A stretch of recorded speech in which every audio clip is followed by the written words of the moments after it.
ఎంత కష్టం వచ్చినా ఒక్కనాడు ఒక్క మాట అనలేదు.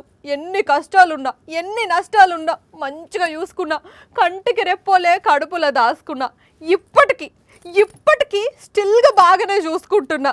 అసొంటిది ఈ పోలీసు బాబాయిలు నా దగ్గరి దోస్తులను ఇట్లా చేస్తారని అనుకోలేదు అని ఏడుస్తారు కావచ్చు మందుబాబులు ఈ వార్త చూస్తే.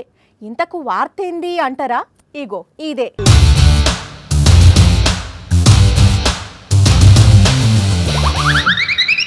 అయ్యో అయ్యో అయ్యో ఓ జేసీబీ అమ్మ, కనీసం ఒక్కటంటే ఒక్క కోటరన్న పానాలతో ఉంచవే. అరే సక్కదనాల ఖరీదైన కోటర్ కీసలు పచ్చలుగా వగిలిపోయినాయి. మందంతా ఏర్లై కింద వారుతున్నది. అయ్యో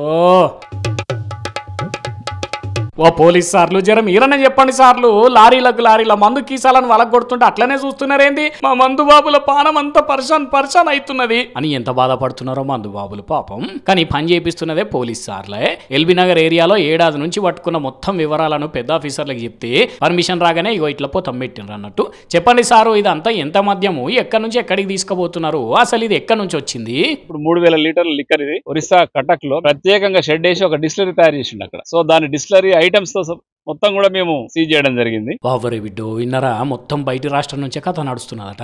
అయినా దొంగ పని ఎన్ని రోజులు చేస్తారు? ఎప్పటికైనా కాకీలకు దొరకాల్సిందే, తర్వాత జరగాల్సిందే.